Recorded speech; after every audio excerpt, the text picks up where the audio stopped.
여러분 안녕하십니까? 가장 빠른 종합뉴스 뉴스킬 시작합니다. 네, 새벽 4시 도하 스타디움 974입니다. 상대가 영원한 우승 후보이긴 하지만 벤투호 사상 첫 원정대회 8강 새로운 도전에 나섭니다. 카타르 현지에서 포르투갈전 승리를 확인하고 돌아온 김병지 축구협회 부회장과 브라질전 예상해보고 또 대표팀이 기록한 신기록들도 살펴보겠습니다. 화물연대 파업, 이상민 장관, 서훈 전 실장 구속 등으로 다시 갈라진 여야 정치권. 오늘은 추은호 해설위원과 전국 분석해 보겠습니다.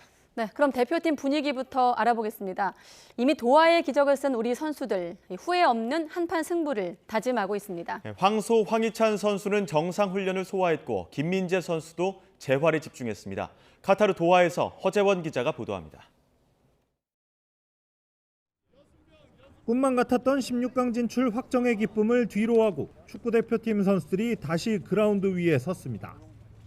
달콤했던 하루 휴식 덕분인지 선수단 전체 분위기는 밝았습니다.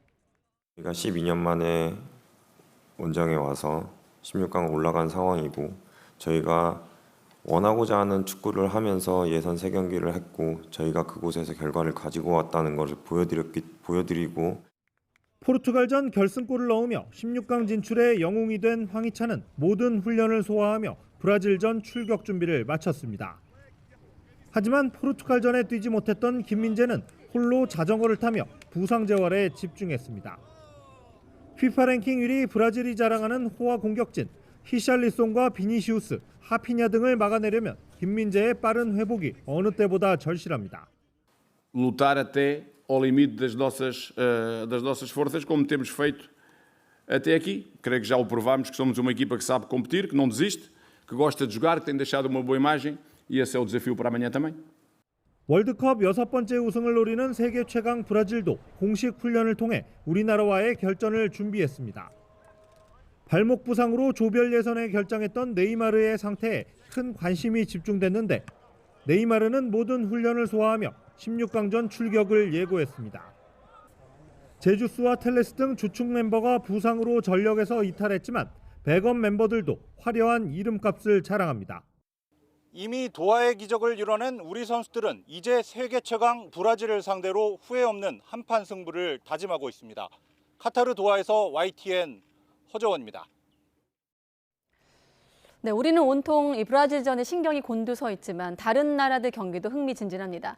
우선 잉글랜드와 프랑스가 나란히 8강에 진출하면서 40년 만에 월드컵 본선 무대에서 맞붙게 됐습니다. 프랑스의 음바페는 득점 단독 선두로 올라섰습니다. 보도에 이지은 기자입니다. 디펜딩 챔피언 프랑스가 폴란드를 완파했습니다. 36살 노장 올리비에 지루는 앙리를 넘어 프랑스 대표팀 최다 득점을 기록했고 2골을 더해 득점 단독 선두가 된 만 23살 음바페는 두 번의 월드컵에서 9골을 넣어 축구 황제 펠레를 넘어섰습니다. 잉글랜드도 돌풍의 팀 세네갈을 잠재웠습니다. 조던 핸더슨과 해리 케인, 부카요 사카가 득점포를 가동하며 3대0 대승을 거뒀습니다. 이번 대회 도움만 3개를 올린 에이스 케인은 첫 득점에 성공했습니다. 나란히 8강에 올라간 잉글랜드와 프랑스. 40년 만에 월드컵 본선 무대에서 맞붙게 됐습니다. It's always one of those danger teams. We've lost in the past, but we've also beaten them in the past. So it's going to be very even. But fingers crossed we can do it this time and get to the final. Je pense aujourd'hui vraiment qu'on a le meilleur joueur du monde dans notre équipe et clairement il peut nous porter jusqu'à la victoire finale. Il y a des raisons d'y croire. A매치 역대 전적은 17승 9패로 잉글랜드가 앞서지만 월드컵 성적은 프랑스가 우세합니다. 잉글랜드는 1966년 이후 우승하지 못한 반면 프랑스는 1998년 프랑스 월드컵에 이어 지난 대회 챔피언에 올랐습니다. 영원한 라이벌 잉글랜드와 프랑스의 대결이 지구촌 내 축구 축제를 더욱 뜨겁게 달구고 있습니다. YTN 이진입니다.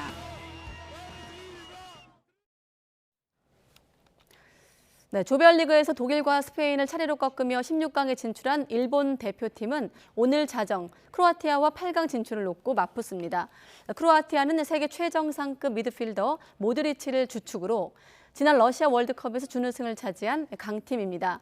일본이 조별리그 연이은 파란 속에 조 1위로 16강에 진출한 만큼 또 한 번 치열한 승부가 예상됩니다. 네, 월드컵 92년 역사에서 가장 격정적인 조별리그였다.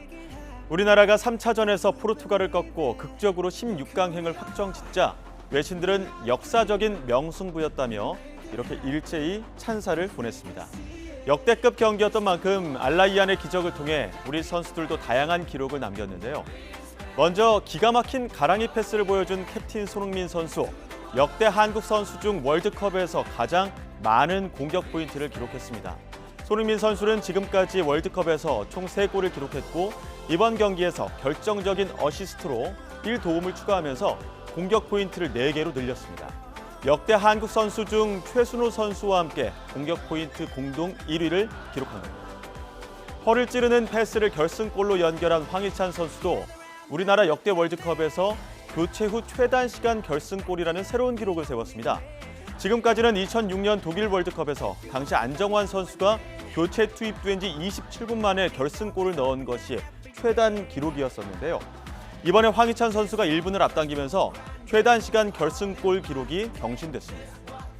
이번 카타르 월드컵 조별리그 3경기 내내 우리 선수들 꾸준히 좋은 경기력을 보여줬죠. 골 성적표 역시 새로운 기록으로 선수들의 노력을 증명했습니다. 한국이 출전한 이래 최초로 2경기 연속 멀티골을 기록한 월드컵이 된 건데요.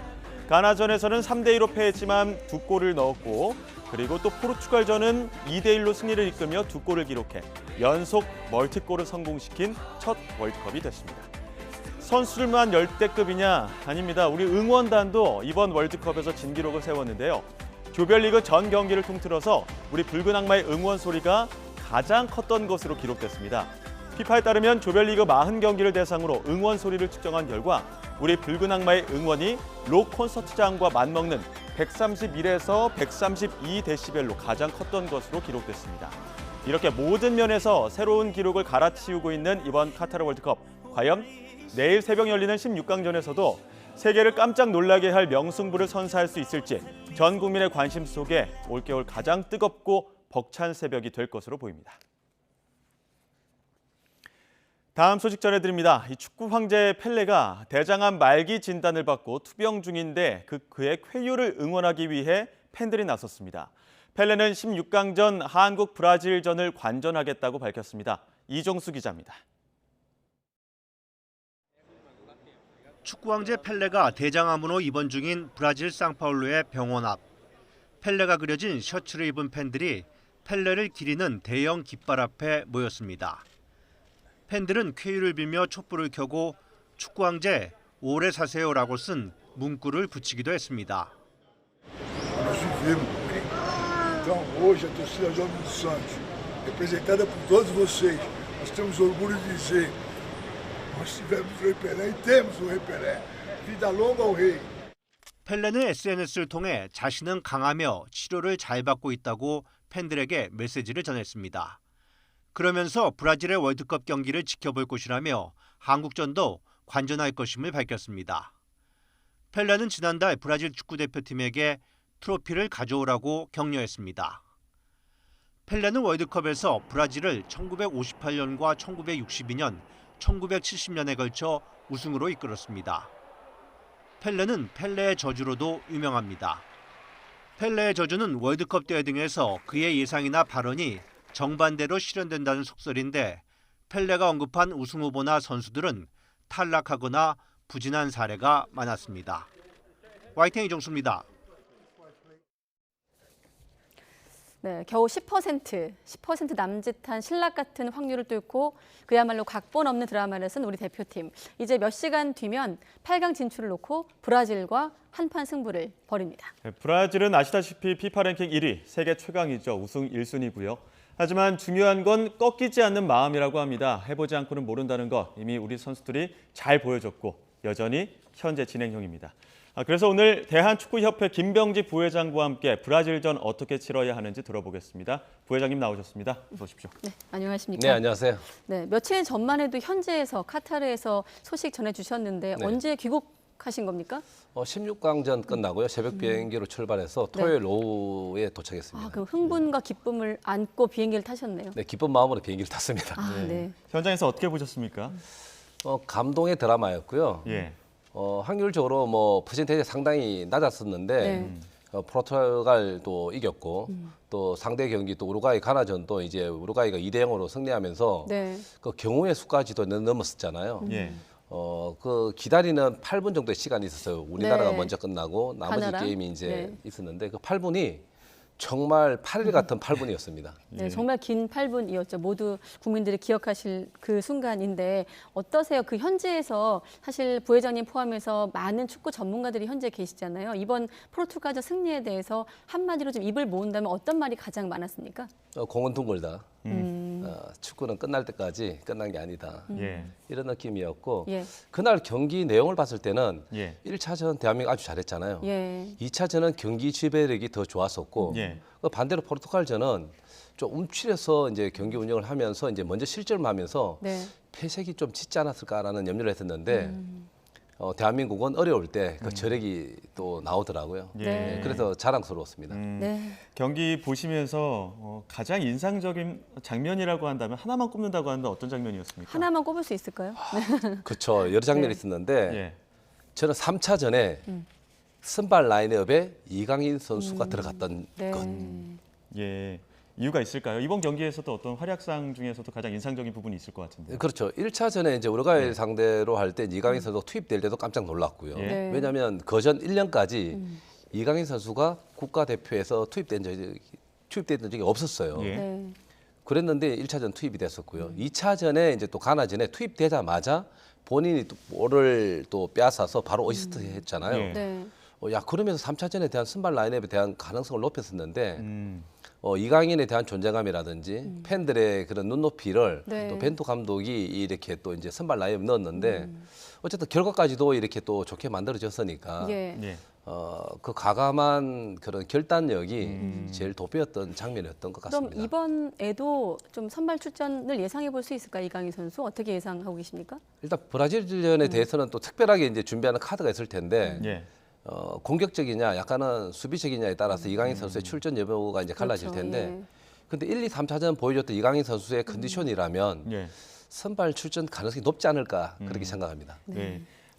우리 선수들의 경기 끝나자마자 8분을 기다리는 그 마음. 끝나자마자 16강 진출을 확정지었지만 상대도 브라질입니다. 다음 상대가. 네. 그 상대 브라질을 바라보는 그 마음도 좀 남달랐을 것 같은데요. 그렇죠. 일단 세계 지금 현재 예. 피파 랭킹 1위고 이 월드컵 시작하면서 우승 후보 또 영순위가 또 이제 브라질이잖아요. 네. 예. 그리고 이제 저희들이 이제 조를 짤 때 일단 조 1위, 조 2 올라갔을 때 그런 이제 시나리오를 저희를 가졌었을 때 네. 예. 야, 우리가 조 2로 올라갈 가능성을 그래도 제일 높게 봤다라면 상대는 조 1위가 브라질일 텐데 네. 야, 이거 브라질전 16강을 그려봤는데 네. 참 어려운 벽이다라고 생각을 했었어요. 예. 그렇지만 넘지 못할 벽은 아니다라고 생각했던 게 2018년 어게인, 예. 그다음에 1999 어게인이 전 생각났어요. 네. 뭐냐면 2018년 세계 1위 독일을 대한민국이 러시아 월드컵 때 잡았어요. 네. 그때도 불가능하다 했지만 결과를 뒤집었잖아요. 그렇죠. 그리고 브라질 잘한다 그러지만 우리가 다 졌던 건 아니에요. 1999년 예. 저희들이 이겼던 적이 있습니다. 네. 그 어게인을 한번 만들어줬으면 하는 바람을 가져봅니다. 네. 네. 브라질전 얘기는 좀 질문이 많기 때문에 좀 다시 한번 좀 아까 질문 못 드린 게 아쉬워서 포르투갈 전에서 혹시 현지에 있으시면서 소개해 주실 만한 에피소드라고 해야 될까요? 재미있었던 일 없었습니까? 일단 축구로 보자면 네. 1차전, 2차전, 3차전 얘기를 하고 싶어요. 1차전 때 우루과이전 걱정을 많이 했는데 네. 상당히 좋은 경기를 보여주면서 우루과이와 이제 경기를 비기면서 그래서 더 아쉬워요. 네. 예, 그래서 야 진짜 아쉬운 거예요. 네. 저희들 시나리오 보면 우루과이전 최소한 비기는 것 있습니다. 네. 그렇지만 이겼으면 더 좋았을 텐데 너무 잘하다 보니까 야, 이 승리까지도 하지 않았을까라는 생각이 그렇죠. 가졌던 거예요. 예. 예, 그래서 뭐 1점도 괜찮다. 가나전을 우리가 승리를 하면 되니까. 근데 가나전 정말 잘했거든요. 예. 경기 지배력 다 잡았지. 예. 그렇죠. 사실 결과만 빼고 나머지는 다 이겼어요. 그런데 결과를 졌잖아요. 예. 야, 그래서 참 힘들게 됐구나. 그래서 이제 마지막 3차전 포르투갈전을 앞두고서는 네. 걱정이 많았었죠. 저희들 1승 1무로 가야만 최소 피겨서 1승 2무 정도 해야 16강을 가는데 네. 3차전 경기 내용이 1, 2차전보다는 못됐지만 결과를 또 가져오는 그런 또 초인적인 힘을 또 발휘했습니다. 네. 그리고 이 에피소드가 3차전까지 왔는데 브라질전은 더 힘들 거잖아요. 네. 그런데 이게 계속 이어졌으면 좋겠어요. 지금 말씀하신 두 가지를 좀 종합했으면 좋겠네요. 네, 그렇죠. 네. 마지막 에피소드가 네. 경기 내용은 뭐 좀 내어줄 수 있지만 결과만큼은 가져왔으면 좋겠다. 네. 경기를 거듭할수록 선수들의 그 어떤 경기력도 좋아졌고 컨디션도 좋아졌습니다. 물론 뭐 회복의 그 시간들도 필요하긴 네. 하겠습니다만 이번 브라질전을 바라보는 선수들의 마음은 어떨까도 궁금하거든요. 월드컵에 나가보셨으니까 어떤 마음으로 좀 임할 것이다 이렇게 생각을 할 수 있을까요? 많이 힘들다고 생각을 하죠. 예. 세계 1위 팀이고. 그렇지만 최선을 다했을 때 결과는 달라진다. 그런 생각을 가질 테고 네. 지금 대한민국의 제일 좋은 점은 두려움 없는 원팀이에요. 예. 네. 끝까지 포기하지 않는 저력이고 이것 때문에 아마 브라질 치치 감독도 지난 6월 달에 평가전 했을 때와는 확실히 다른 그 대한민국의 팀을 보고 있다라고 네. 말씀하셨으니까 예. 끝까지 버틴다면 우리에게도 기회가 있다. 네, 치치 감독이 또 지난 3일에 한국이 6월에 우리가 친선전 했을 때랑 많이 변했고 그래서 다음 경기 조심하겠다 이렇게 각오를 밝히기도 하지 않았습니까? 한국이 완전히 달라진 것 같다라고 이제 하면서 긴장하는 모습을 보이기도 했는데 우리가 달라졌다. 어떻게 평가하고 있을까요? 브라질에선 우리를? 아마 우루과이전 통해서 좋은 경기를 보였던 것. 예. 우루과이 하면 지금 현재 그래도 남미에서는 최고 팀 중에 한 팀이라고 생각을 하거든요. 브라질도 우루과이 상대로 승리를 장담할 수 없는 네. 팀이라고 보는데 우루과이 상대로 상당히 좋은 경기를 했고 포르투갈전 마찬가지죠. 물론 경기 내용은 조금 밀리는 경기 내용을 했었지만 어쨌든 최선을 다해서 결과를 뒤집는 네. 그런 톤을 발휘했었는데 브라질도 그럴 수가 있다라고 이제 치치 감독이 생각하시는 것 같아요. 예. 어떻게? 그 좋은 팀과 조금 떨어지는 팀의 차이는 이 멘탈에서 결과를 뒤집는 경우가 있는데 네. 브라질이 만만하게 나올 때는 문제가 생길 수 있는 거를 치치 감독도 아시는 거죠. 이걸 팀원들에게 지금 메시지를 남기는 거예요. 예. 그런데 대한민국의 저력은 예. 뭐 이제 잃을 것이 없다라고 이제 벤투가 말씀하셨잖아요. 네. 그런 것처럼 이제 두려움 없는 전진을 하면 되는 거죠.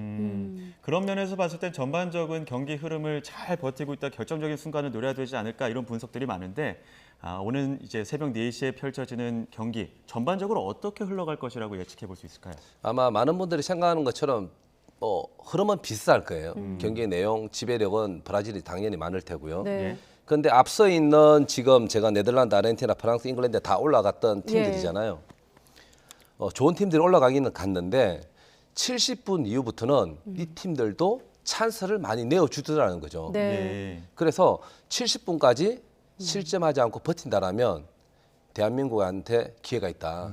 체력적으로 힘든 70분부터는 물론 기술이 중요하지만 그때부터는 조직력과 집중력의 차이가 승부를 가를 수 있다는 것을 네. 앞서 있는 4경기에서도 보여주더라고요. 아르헨티나도 마지막에 추가에 호주한테 또 한 골 먹을 뻔했었어요. 네. 그게 골키퍼가 기가 막히게 막아냈었는데 70분 이후부터는 찬스를 주더라는 거죠. 네. 그걸 견디면 대한민국한테 기회가 있다고 생각합니다. 예. 오히려 역으로 그럼 지난 3경기에서 우리가 70분 이후 견디는 팀으로 좀 분류할 수 있을까요?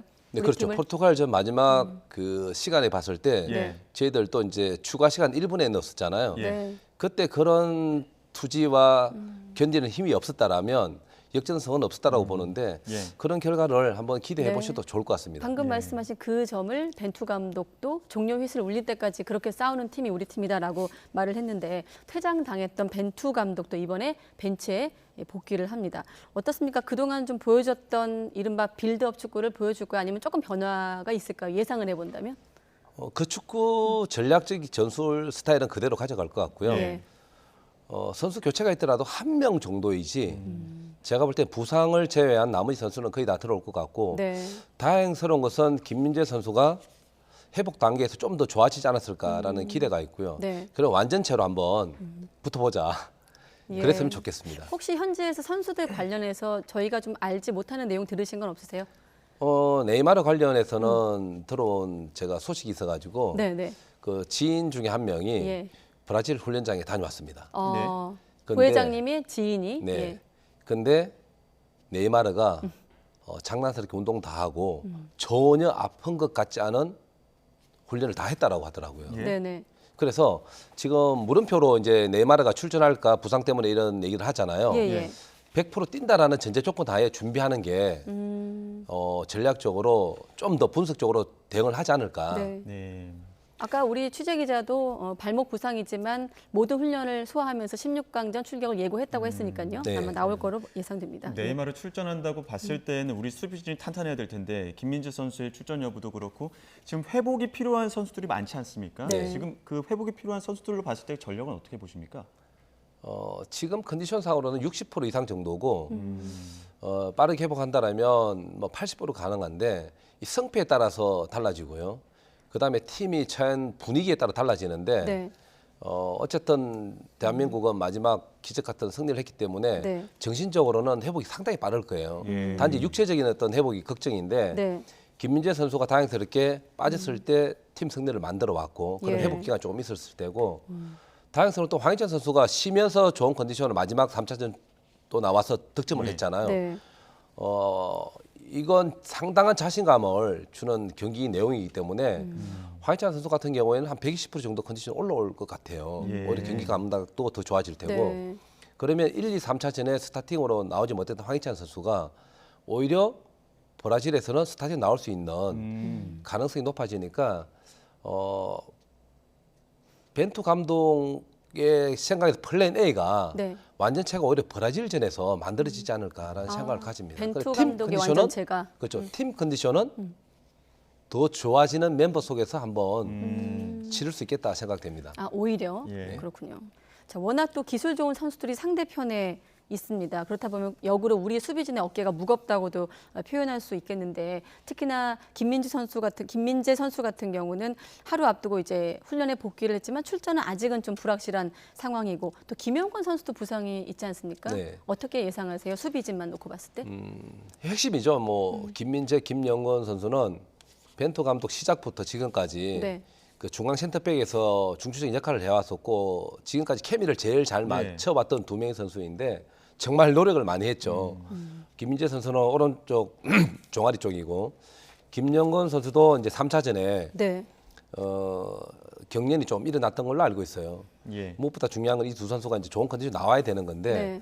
부상에 대한 염려는 사실 있는데 이틀의 시간 동안 집중적으로 치료를 하지 않았을까라고 생각이 들고요. 예. 바람은 이 두 선수가 꼭 나왔으면 하는 생각을 가집니다. 네. 뭐 브라질에선 네이마르 선수도 있겠지만 선수들 전체 몸값이 1조 5천억 원이 넘을 정도로 맞아요. 의유리한 선수들이 많습니다. 또 경계해야 될 선수가 있다면 어떤 선수들 좀 꼽아볼 수 있을까요? 뭐 네이마르, 비니시우스, 뭐 대표적인 선수들인 거죠. 네. 네. 그리고 뭐 단편적으로 얘기하자면 손흥민 같은 선수가 11명 있다라고 보면 되고요. 손흥민이 11명이다. 네, 그리고 히샬리슨 선수 같은 경우에는 네. 토트넘에서 또 손흥민 선수가 같이 또 경쟁하면서 또 한 팀에 또 뛰고 있는 선수잖아요. 히샬리슨 선수도 이번에 월드컵에서 상당히 좋은 컨디션을 보여주고 있으니까 이 공격의 핵심이 3명이 예. 제일 뭐 조심해야 될 선수가 아닌가. 네, 태극 전사 대 삼바 군단 이렇게 요약할 수 있는데 아무래도 지금 방금 네이마르 말씀하셨는데 네이마르 있다면 또 우리한테는 손흥민 선수가 있습니다. 게다가 또 동갑내기로 알고 있는데 부상 여파가 좀 있긴 하지만 손흥민 선수도 컨디션이 나빠 보이지 않거든요. 네. 어떻게 예상할 수 있을까요? 분위기상으로 손흥민 선수가 더 좋죠. 마지막 그 결승골의 어시스트 장면은 네. 네이마르도 그 장면을 그렇게 만들 수 있다라고 저는 장담 못해요. 네. 그 정도로 기가 막힌 장면을 만들었었고 네. 네이마르도 그렇지만 손흥민 선수도 팀이 위기일 때 네. 자신의 역할을 해내는 그런 히어로 역할을 많이 하잖아요. 네. 이번 브라질전 뭐 네이마르와 비교를 할 텐데 네. 둘 다 멋진 승부를 해서 뭐 손흥민 선수가 이겼으면 좋겠네요. 예. 브라질 앞서도 브라질에는 여러 곳곳에 이제 손흥민 선수가 도처에 있다 이렇게 말씀하셨는데 네. 그럼에도 빈틈은 있지 않겠습니까? 어느 네. 팀을 좀 노려야 된다고 보십니까? 아까도 잠시 얘기했지만 70분 이후에 체력적인 문제가 생길 때 브라질을 공략을 해야 된다. 네. 그리고 2014년 아마 브라질에서 지금 브라질이 게임을 할 때 네. 독일한테 7골을 먹고 무너졌던 적이 있어요. 이걸 보자면 브라질이 분명히 독일하고 뭐 7골 실력 차가 아니에요. 네. 근데 무너질 때 보면 이렇게 하염없이 무너질 때가 있는 게 브라질 팀이에요. 그런 부분들을 공략을 해야만 예. 된다는 건데 예를 들면 브라질 선수들은 조금 다혈질적인 기질들이 있어요. 예. 그런 것들을 네. 미드필드부터 계속 건드려야 된다는 거예요. 좀 터프하게 수비를 해야 되고 예. 이제 그런 것들을 계속 건드려야 된다는 거죠. 그러다 보면 시간은 우리에게 더 도움이 될 수 있고요. 그리고 70분 이후까지 우리가 무실점으로 비긴다라면 네. 급해지는 거는 브라질입니다. 왜냐하면 90분 안에 승부를 짓기를 원하지 네. 승부차기까지 가는 거에 대해서는 브라질도 놀랄 거예요. 왜냐하면 승부차기는 5대5니까. 예. 네. 그전에 승부 지으려고 할 텐데 70분 이후부터는 시간이 오히려 우리한테 더 여유 있는 시간들을 보낼 수가 있습니다. 예. 알겠습니다. 알겠습니다. 혹시 그 4년 전에 이제 브라질 같은 경우도 8강에서 탈락을 하면서 카타르 이번 월드컵을 벼르고 있는데 브라질하고 우리의 어떤 전력을 놓고 좀 비교해 본다면 일단 전력상으로 좀 우리가 불리하긴 합니다만 어떻게 좀 분석할 수 있을까요? 분석적으로 데이터가 나오잖아요. 네. 예를 들면 예. 코너킥 숫자, 그다음에 파울 숫자, 네. 패스 숫자, 데이터로? 성공, 예. 뭐 슈팅 숫자 등등 나올 텐데 모든 거 다 질 겁니다. 그렇지만 결과는 물음표다. 예. 축구는 늘 그래왔고 이번 월드컵 예선전을 치르면서도 깜짝 놀랄 만한 뒤집기가 많이 나왔는데 네. 그 뒤집기의 주인공들이 네. 거의 다 아시아였었어요. 이번에 다 뒤집고 네. 일본도 크로아티아 이기고 대한민국도 브라질 이겨서 네. 8강전에서 한번 만났으면 좋겠습니다. 우리 팀에서도 뒤집기가 여러 번 있었습니다. 교체 카드를 쓰면서 팀 분위기를 완벽하게 바꿨던 그런 카드들이 있었는데 네. 지난 경기에서는요. 네. 이번 경기에서는 그 분위기를 바꿀 교체 카드 어떤 선수로 보십니까? 저는 미들라인에서 나오지 않을까라는 생각도 가지고요. 네. 예. 아마도 팀의 분위기를 바꾸는 거는 공격적인데 저는 오히려 세트피스에서 좀 다양한 공격 옵션이 나와서 네. 경기 분위기를 좀 끌고 갔으면 하는 바람은 있습니다. 원래 경기 내용은 질 때 예. 득점을 만들어내는 장면들을 두 가지를 주로 많이 얘기를 하거든요. 하나는 역습, 예. 하나는 세트피스예요. 예. 네. 그래서 이 두 가지 중에서 세트피스에서 이번에 김민재 선수가 한번 일을 냈으면 좋겠습니다. 네, 세트피스에서 네. 김민재 선수의 활약 그리고 앞서 계속 강조하신 70분까지 버티는 점. 자, 거의 시간이 다 됐는데 끝으로 축구 선배로서 좀 한 말씀 오늘 큰 경기 앞두고 있는 후배들에게 한 말씀 해주시죠. 대한민국 축구 팬들은 이미 여러분들의 노력과 열정, 투혼에 대해서 박수를 보내고 있습니다. 남아있는 브라질전, 네. 대한민국, 또 세계의 모든 사람들은 우리를 대한민국이라고 부릅니다. 그래서 원팀으로서 열심히 뛰어주길 바라고 최선을 다하는 모습, 그것만으로도 충분히 저희들은 감사함 생각하고 있습니다. 두려움 없이 전진하기를 바랍니다. 네, 두려움 없이 전진하길 바랍니다. 그 마음 온전히 카트에 또 전해지길 바라겠고요. 지금까지 김병재 대한축구협회 부회장과 이야기 나눴습니다. 오늘 말씀 고맙습니다. 네, 고맙습니다.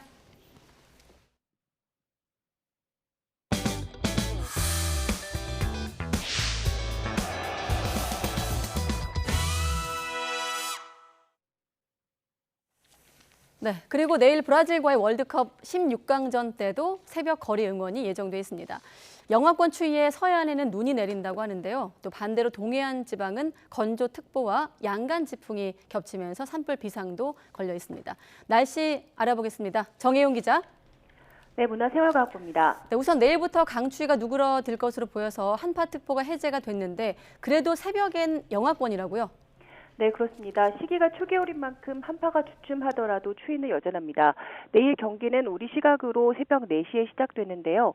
서울 광화문을 중심으로 기온을 살펴보면 새벽 3시부터 오전 6시 무렵까지 기온은 영하 3도, 체감온도 역시 영하 3도입니다. 날씨는 흐리거나 구름 많은 날씨가 예상됩니다. 경기 남부 서해안에는 눈이 내릴 것으로 보입니다. 따라서 영하권 추위에 대비한 복장을 갖추시고 서해안 지역에서는 안전사고에도 주의해 주셔야겠습니다. 브라질과 우리나라의 16강전이 열리는 카타르 도하는 우리나라와 달리 여름 날씨입니다. 한낮에는 29도까지 기온이 올랐다가 경기가 열리는 밤 10시 이후에는 기온이 24도에서 25도 사이를 보이겠는데요. 북동쪽에서 비교적 선선한 바람이 불면서 밤 더위는 심하지 않을 전망입니다. 네, 그리고 건조한 날씨 때문에 최근 산불도 자주 발생하고 있는데 영동에는 양간지풍까지 본다면서요? 네, 그렇습니다. 현재 영동에는 건조경보가, 동해안 지역에는 건조주의보가 발령 중입니다. 여기에 서풍이 태백산맥을 넘으며 고운 건조한 강풍으로 변하는 양간지풍이 불겠습니다. 양간지풍은 대형 산불의 주요 원인 중에 하나인데요. 자정 이후 내일 새벽부터 바람이 강해질 것으로 예상돼 강풍 예비특보가 내려졌습니다. 기상청은 건조경보에 강풍이 겹치면서 영동과 동해안에는 산불 위험성이 크다고 밝히고 철저한 대비를 당부했습니다. 지금까지 문화생활과학부에서 YTN 정혜윤입니다. 네, 영하권 날씨 속에서 오늘 아침엔 서울 상계동에서 열 공급 배관이 파손되는 사고로 18,000여 가구의 온수와 난방이 끊겼습니다. 아직도 복구가 한창인 상황인데 강추위 속에서 작업이 종일 이어지면서 주민들이 8시간 넘게 큰 불편을 겪고 있습니다. 현장에 취재기자 나가 있습니다. 김근우 기자. 네, 서울 상계동에 나와 있습니다. 네, 현장 수습 상황 어느 정도 진행됐습니까? 네, 지금 제 뒤로 보이시는 것처럼 관계자들이 둘러모여서 현장을 둘러보는 모습 확인하실 수 있는데요. 지금은 파손된 배관을 완전히 드러내고 새로운 배관으로 대체하는 긴급 복구 작업 중에 있습니다. 이번에 파손된 건 서울 상계동 일대 18,600여 세대에 열을 공급하는 배관인데요. 오늘 아침 8시쯤 영하 7도의 한파 속에서 배관이 파손됐습니다. 일대가 수증기에 뒤덮였고 주변 지역의 온수 공급과 난방이 모두 끊겼습니다. 하필이면 막 한겨울 강추위가 시작된 시점에 갑작스럽게 열 공급이 중단되면서 주민들의 불편이 상당한데요. 직접 들어보시겠습니다. 겨울에는 일단은 따뜻한 물이 제일 1번이잖아요. 씻는데 불편하고 일단 씻는 게 제일 불편하죠. 그다음에 바닥이 이제 추워질까 봐. 파손된 열배관은 지난 1996년에 준공된 노후배관으로 파악됐습니다. 서울에너지공사는 오전 11시 반쯤 물이 샌 부위를 확인했고 일단 노후로 인한 파손에 무게를 두고 정확한 원인을 조사하고 있습니다. 아까 피해 주민께서 따뜻한 물이 제일 1번이잖아요 하셨는데 난방과 온수 빨리 복구하는 게 시급해 보입니다. 복구 일정은 어떻습니까? 네, 일단 강추위 속에서 18,000여 세대가 큰 불편을 겪고 있는 만큼 말씀하신 대로 빠른 복구가 가장 중요한 상황인데요. 특히 오늘 해가 지고 나면 기온이 더 떨어질 거라는 예상이 많기 때문에 복구가 빨리 이루어지지 않는다면 피해는 더 커질 수밖에 없는 상황입니다. 우선 서울에너지공사에서는 저녁 8시쯤 열 공급을 재개하는 것을 목표로 복구 작업을 벌이고 있습니다. 하지만 현장 상황에 따라서는 작업이 더 길어질 수도 있는 상황입니다. 이런 가운데 서울 노원구는 복구가 제때 이뤄지지 못하는 상황도 고려해서 인근 호텔 객실을 빌려 주민들에게 제공하거나 대강당을 개방하는 방안도 검토하고 있습니다. 지금까지 서울 상계동에서 YTN 김근우입니다. 네, 오늘 0시 기준 코로나19 신규 환자가 23,160명으로 집계됐습니다.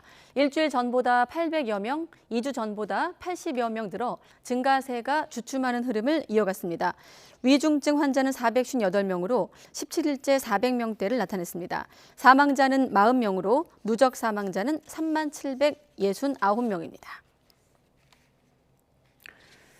네, 이장호 대전시장과 김태흠 충남도지사가 시도 자체적으로 실내 마스크 착용 의무를 해제하겠다는 입장을 내면서 실행 여부에 관심이 쏠리고 있습니다.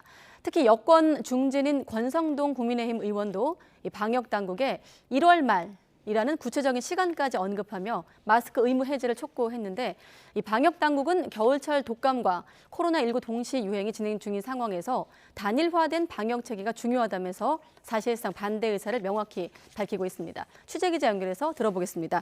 양동훈 기자. 네, 대전입니다. 자, 일단 대전시와 충청남도 실내 마스크 의무화 해제 움직임 파장이 커지고 있습니다. 네, 대전시 방역당국은 실내 마스크 착용 의무화 조치를 해제하지 않으면 시 자체 행정명령을 발동하는 것을 검토하겠다는 공문을 중앙안전대책본부에 보냈습니다. OECD 국가들 대부분이 마스크 착용 의무를 두지 않는 점과 아이들의 사회성과 언어 발달에 방해된다는 점을 고려하면 이제 시민 자율에 맡길 때가 됐다는 겁니다. 이 시장은 중대본과 협의를 이어가겠다면서도 내년 1월부터는 시 자율적으로 결정하겠다는 입장을 명확히 했습니다. 김태흠 충남도지사도 오늘 실국원장회의에서 실내 마스크 착용 해제를 적극 검토하라고 지시했습니다. 김 지사 발언 직접 들어보겠습니다. 코로나 예방에 대해서 얼마만큼 효과가 있는지 저는 아직 그 의문입니다. 의문이기 때문에 이 부분을 좀 적극 좀 검토를 좀 해서 좀 이 자율에 맡기는 형태로 가는 것도 바람직스럽다. 이런 움직임에 발맞춰 여권 중진인 권성동 국민의힘 의원도 SNS를 통해 국민의 일상의 자유를 돌려드려야 마땅하다고 지원 사격에 나섰는데요. 방역당국이 1월 말 시행을 전제로 합리적인 대책 마련에 나서달라며 구체적인 시간표까지 제시했습니다. 네, 여기에 대해서 방역당국은 실내 마스크 착용 해제가 시기상조란 입장인데 광역 시도가 자체적으로 이렇게 해제할 수 있긴 한 겁니까? 네, 이 부분에 대해서는 중대본과 대전시 견해가 엇갈리고 있습니다. 중대본은 지자체가 자체적으로 방역 조치를 강화하는 건 문제가 없지만 완화하려면 중앙방역당국과의 사전 협의와 보고가 필요하다는 입장입니다. 반면 이 시장은 방역당국과 협의가 필요한 것은 맞지만 법적으로 볼 때는 지방자치단체 독자적으로 진행해도 문제가 없다고 주장했습니다. 질병관리청은 실내 마스크 착용 의무 해제는 중대본에서 결정할 문제라며 사실상 반대한다는 뜻을 밝혔는데요. 오는 15일 전문가 공개 토론회를 열고 추가 논의를 거쳐 해제 시점을 구체화할 계획이라고 설명했습니다. 정기석 코로나19 특별대응단장 역시 정례 브리핑에서 실내 마스크 착용을 해제할 경우 감염이 확산하고 고위험군에게 치명적일 수 있다고 말했습니다. 또 겨울철 독감과 코로나19가 함께 유행하는 상황에서 단일화된 방역 체계가 중요하다고 강조했습니다. 이에 대해 이 시장은 의료기관이나 요양시설 등에서만 마스크 착용 의무를 유지하는 등 보완 대책을 논의하고 있다고 밝혔습니다. 지금까지 대전에서 전해드렸습니다. 지난달 24일 시작된 화물연대 파업이 오늘로 12틀째가 됐습니다. 정부와 화물연대가 양보 없는 대치를 이어가면서 철강, 정유업계 등 산업 현장 피해는 눈덩이처럼 불어나고 있습니다. 현장 연결합니다. 이윤재 기자. 네, 포항 철강산업단지 입구에 나와 있습니다. 네, 지금 철강업체 피해가 커지고 있다고 하는데 어느 정도입니까? 네, 제가 나와 있는 곳은 다른 지역에서 포항 철강산업단지로 들어서는 길목입니다. 이곳에서도 화물연대 노조원들의 농성이 이어지고 있습니다. 제 뒤로 보이는 것처럼 다리 아래쪽에 천막을 치고 노조원들이 3, 4, 5 모여있는 모습을 볼 수 있습니다. 또 반대편에는 경찰이 이런 노조원들의 움직임을 지켜보는 모습도 확인할 수 있습니다. 포항은 우리나라 철강 산업의 중심지라고 해도 과언이 아닙니다. 물동량도 전국에서 5번째로 많은 곳인데요. 포항시는 화물연대 파업으로 물류가 멈추면서 포항 지역 기업들의 피해 금액이 1,700억 원이 넘는 거로 추산했습니다. 이번 주부터는 파업 전에 확보한 원자재가 소진돼 생산 차질도 본격화할 것으로 우려됩니다. 원자재가 남아있어도 만든 물건을 쌓아둘 곳이 없어 골치를 앓는 기업도 많습니다. 이 때문에 경상북도와 포항시는 장기 방치된 폐 공장을 임시 야적장으로 활용하도록 하고 이를 지원하는 방안을 검토하고 있습니다. 철강 제품 출하가 막히면서 경북 지역 건설 현장 가운데 공사 자재를 공급받지 못하는 곳도 상당수인 것으로 알려졌습니다. 네, 지금 철강 외에 다른 업종 피해도 적지 않죠? 네, 대표적인 분야가 주유소 정유업계입니다. 오늘 오후 2시를 기준으로 재고가 동난 주유소는 전국에 모두 96곳으로 집계됐습니다. 어제보다 8곳이 더 늘었습니다. 휘발유나 경유를 비롯한 석유화학 제품 출하가 어려워지면서 일부 업체는 감산까지 고려한 것으로 전해졌습니다. 다만 일부 화물차주가 복귀한 영향으로 전국 항만의 컨테이너 반출입량은 파업 초기보다 늘었습니다. 또 정부 업무 개시 명령 발동 효과로 시멘트 업계 출하량은 조금씩 회복하고 있습니다. 하지만 물류 전망이 밝지만은 않습니다. 화물연대는 요구안이 받아들여질 때까지 파업하겠다고 나섰고 민주노총은 내일 총파업을 예고했습니다. 또 민주노총 공공운수노조는 국가인권위원회에 정부의 업무 개시 명령이 기본권 침해라는 의견을 표명해달라는 진정서를 내기도 했습니다. 정부는 정유와 철강 분야의 추가 업무 개시 명령을 준비하는 등 강경 대응을 이어가고 있습니다. 양측이 강대강 대치를 반복하는 가운데 국제노동기구 즉 ILO는 화물연대 파업과 관련해 우리 정부에 공문을 보냈습니다. 민주노총은 이를 두고 우리 정부의 업무 개시 명령 발동과 관련해 긴급 개입 절차가 시작된 것이라고 해석했고 정부는 업무 개시 명령에 대한 의견을 요청한 것일 뿐이라고 일축했습니다. 지금까지 포항 철강산업단지 입구에서 YTN 이윤재입니다. 업무 개시 명령서를 송달받은 화물연대 조합원들이 업무에 복귀했는지 확인하기 위해 정부가 오늘부터 현장 조사를 진행하고 있습니다. 공정위도 지난주 무산됐던 현장 조사에 다시 나섰습니다. 취재기자 연결합니다. 최기성 기자. 네, 경제부입니다. 정부가 협상 대신에 화물연대를 전방위 압박하는 쪽으로 대응하고 있는 거죠? 네, 우선 국토부는 오늘부터 업무 개시 명령서 이행 여부 파악 2차 현장 조사에 들어갔습니다. 대상 업체는 모두 44개, 화물 차주는 455명입니다. 국토부는 명령서를 받았는데도 업무에 복귀하지 않으면 운행 정지 같은 행정 처분을 내리겠다는 방침입니다. 원희룡 국토부 장관은 부산에 있는 한 건설 현장을 점검하기도 했습니다. 원 장관은 동조 파업을 예고한 건설 노조를 향해 불법 행위는 법에 따라 엄정 대처할 것이라고 말했습니다. 공정위는 화물연대 현장 조사를 재시도 중입니다. 화물연대가 소속 사업자에게 파업 동참을 강요해서 운송을 방해했다고 공정위는 보고 있습니다. 양측이 대치를 이어가고 있지만 아직 화물연대와 국토부는 3차 교섭 일정 조율도 진행하지 않고 있습니다. 네, 정부는 업무 개시 명령 발동 이후에 물류 동향이 회복세라고 보고 있지 않습니까? 네, 국토부는 전국 12개 주요 항만 밤시간대 컨테이너 반출입량이 지난주 월요일에 188% 수준이라고 주장했습니다. 또 업무 개시 명령 적용 대상인 시멘트는 평시에 일요일 출하가 없는데도 불구하고 어제는 긴급 출하 물량을 중심으로 2만 4천 톤을 출하했다고 밝혔습니다. 이번 파업과 관련해 국토부는 시멘트 운송 차량에 기존 최대 적재 중량을 초과해서 수송할 수 있도록 해주고 있습니다. 기존 최대 적재 중량이 26톤인 차량은 30톤까지 가능해지는 겁니다. 이에 대해 화물연대 측은 안전과 직결되는 불법인 과정용인은 법과 원칙에 어긋나는 행위다라고 밝혔습니다. 지금까지 경제부에서 전해드렸습니다. 민주노총이 내일 화물연대 총파업 투쟁 승리와 윤석열 정부의 반노동 정책 반대를 위해 전국 15곳에서 총파업 총력 투쟁 대회를 개최한다고 밝혔습니다. 특히 이번 총력 투쟁 대회엔 건설노조와 현대중공업 산하, 조선소 3곳 등이 함께 참여해 대규모 건설 현장은 대부분 작업에 차질을 빚을 전망입니다. 화물연대 파업 여파로 탁송 차량 운행이 멈추면서 기사들이 직접 신차를 운전해 옮기는 로드 탁송이 이뤄지고 있습니다. 일당이 쏠쏠해 구직자가 몰리고 있는데요. 제대로 된 사전 교육이나 운전면허증 확인도 없이 이루어진다는 우려도 제기되고 있습니다. 나연호 기자가 취재했습니다. 채 동이 트지 않은 이른 아침, 광주천 옆에 있는 쉼터에 수십 명이 모여 있습니다. 몇 시간이고 추위를 견뎌야 한다는 것을 아는 듯 두꺼운 옷에 모자, 손난로까지 단단히 챙겼습니다.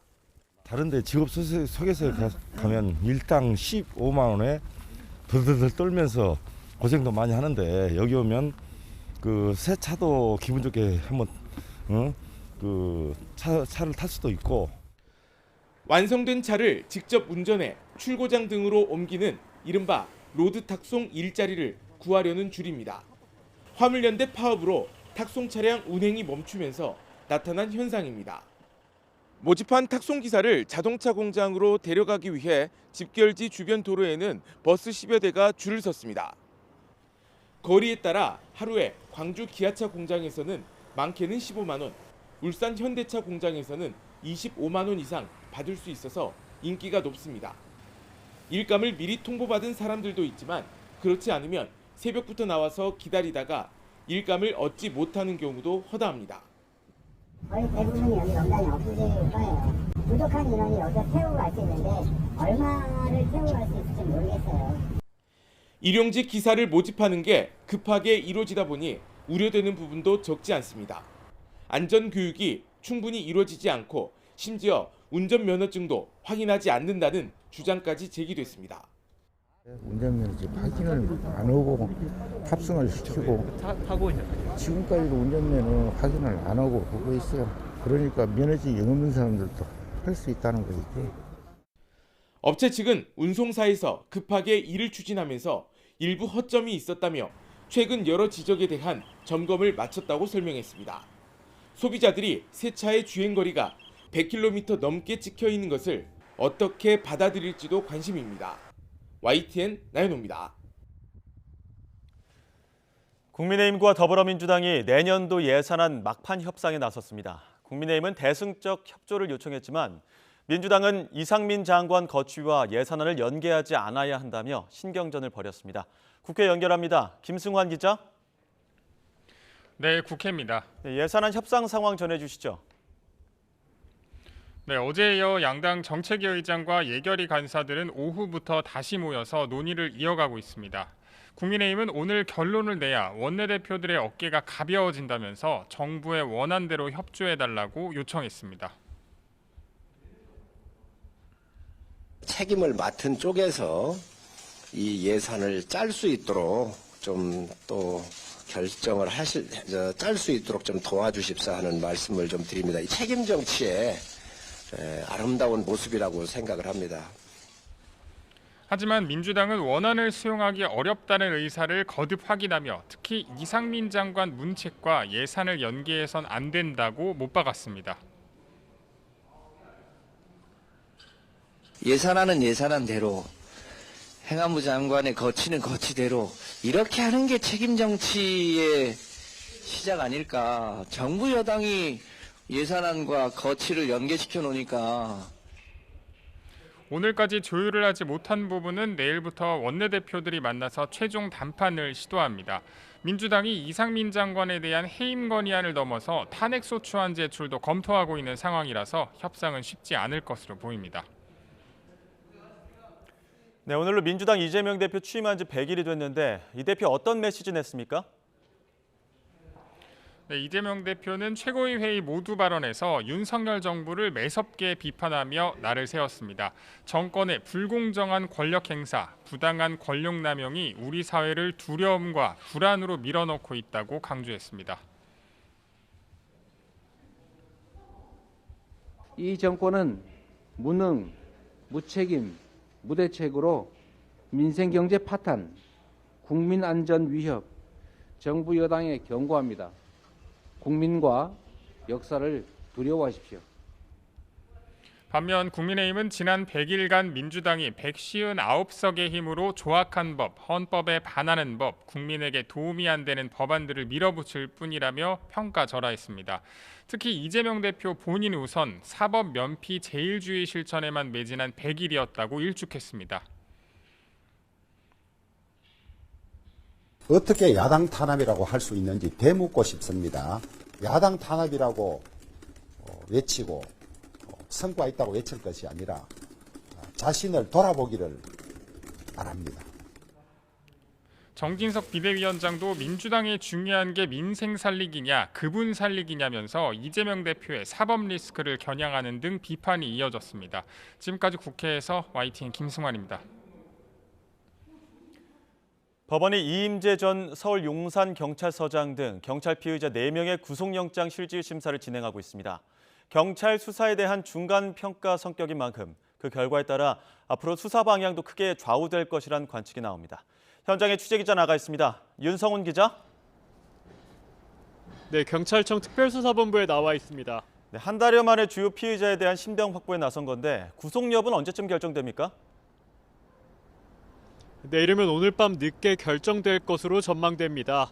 서울 서부지방법원은 오늘 오후 2시 이임재 전 서장 등 경찰 간부 4명에 대한 구속영장 실질심사에 들어갔습니다. 줄곧 혐의를 부인해왔던 이임재 전 서장은 가장 먼저 피의자 신문을 마치고 나와 법정에서 어떻게 소명했느냐는 취재진 질문에 아무런 답을 하지 않고 떠났습니다. 직접 들어보시겠습니다. 오늘 법정에서 어떤 부분 소명하셨는지 여쭙습니다. 한 말씀만 부탁드립니다. 앞서 특수부는 지난 1일 이임재 전 서장과 박성민 전 서울경찰청 공공안녕정부 외사부장, 용산서 정보과장과 112 상황실장에 대해 구속영장을 신청했습니다. 이임재 전 서장과 전 용산서 111 상황실장에게는 업무상 책임을 다하지 않아 인명피해 규모를 혐의가 적용됐습니다. 이들은 헬로윈 축제 전 이미 대규모 인파가 몰릴 것으로 예상됐는데도 대비를 소홀히 하고 참사 당시에도 부적절한 조치를 한 혐의를 받습니다. 박성민 전 서울청 정보부장과 전 용산서 정보과장은 경찰 압수수색에 대비해 사전에 작성된 헬로윈 관련 정보 보고서를 삭제하라고 부하에게 지시한 혐의를 받습니다. 또 경찰은 이들이 입을 맞추는 등 증거인멸 가능성을 우려하고 있습니다. 결국 이들의 혐의와 증거인멸 우려를 법원이 얼마나 받아들일지에 따라 영장 발부 여부가 판가름 날 것으로 보이는데요. 주요 피의자에 대한 신병 확보에 성공할 경우 윗선 등을 향한 특수본 수사도 힘을 받게 될 전망입니다. 때문에 오늘 결정되는 주요 피의자의 구속 여부가 지금까지 특수본 수사의 중간 평가 역할을 하면서 앞으로 수사 방향도 가를 것으로 보입니다. 이런 가운데 경찰이 수사 대상을 넓히고 있다고요? 네, 특수본은 오늘 행정안전부와 서울시, 소방청, 용산소방서 직원을 참고인 자격으로 불러 조사하고 있습니다. 행정안전부와 서울시 등 이른바 윗선 수사를 향한 본격적으로 나선 것으로 풀이됩니다. 이와 함께 경찰 등 3명을 추가로 입건하면서 입건자는 모두 21명으로 늘어났습니다. 용산경찰서 112 상황팀장과 서울교통공사 동묘 영업사업소장, 용산보건소장이 새로 입건됐습니다. 112 상황팀장은 참사 당일 112 신고 처리와 사고 후 구호 조치를 제대로 하지 않은 혐의를, 동묘 영업사업소장은 참사 당일 저녁 이태원역 무정차 통과를 검토하라는 상간의 지시를 이행하지 않은 혐의를 받습니다. 또 용산보건소장은 본인이 참사 현장에 도착한 시각을 내부 문건에 허위로 기재한 혐의입니다. 특수본은 박혜영 서울 용산구청장과 최성범 용산소방서장이 재난안전법상 재난관리와 구조에 책임을 다했는지 들여다보고 있습니다. 이들에게도 참사 관련 책임이 있다고 판단하면 용산구와 소방 관계자 일부에 대한 구속영장도 조만간 신청할 것으로 보입니다. 지금까지 경찰청 특별수사본부에서 YTN 윤성훈입니다. 검찰이 이태원 참사 유족에게 마약 관련 부검을 제안했다는 언론 보도에 대해 대검찰청은 마약과 관련한 별도 지침을 내린 적이 없다고 반박했습니다. 대검은 전국 검찰청 19곳에서 희생자 158명에 대해 직접 검시를 진행해 유족에게 인도했고 유족의 요청이 있었던 3명에 대해서만 예외적으로 부검했다고 설명했습니다. 다만 광주지검 검사가 절차를 설명하는 과정에서 개인 판단으로 당일 일부 언론 내용을 언급했을 뿐이라며 유족의 의사를 존중해 부검하지 않고 시신을 인도했다고 해명했습니다. 서해 공무원 피격 사건으로 구속된 서훈 전 청와대 국가안보실장이 오늘 오후 구속 후 처음 검찰에 불려 나왔습니다. 서 전 실장은 재작년 해양수산부 공무원 고 이대준 씨가 북한군에 피살됐을 때 사건을 은폐하고자 국가정보원이나 국방부 같은 관계기관의 첩보 삭제를 지시하고 월북 결론에 맞춰 허위 자료를 쓰게 한 혐의를 받습니다. 서 전 실장 측은 어제 입장문을 통해 방어권 보장을 위해 불구속 수사와 재판이 필요하다는 입장이라며 구속 적부심을 청구하는 방안도 검토하고 있다고 밝혔습니다. 박지원 전 국가정보원장은 오늘 한 라디오 방송에 출연해 서해 피격 사건 당시 국정원이 청와대 국가안보실 지시로 관련 첩보를 삭제했다는 의혹에 대해 서훈 전 실장으로부터 어떤 지시도 받지 않았다고 말했습니다. 이어 서 전 실장이 구속된 것을 두고 남북관계 전문가를 분단 국가에서 싹을 잘라 버린다는 건 국익에 반한다며 검찰 수사를 정치 보복으로 규정하기도 했습니다.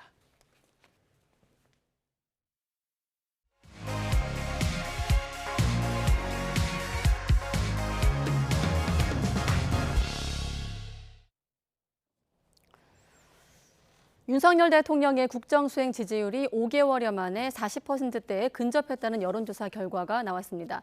화물연대 파업 등 노동계 투쟁에 대한 대응 등이 배경으로 작용한 것으로 해석되고 있습니다. 이 내용 포함해서 오늘 전국 주요 현안들 추은호 해설위원과 짚어보겠습니다. 네, 안녕하십니까? 네, 안녕하세요. 네.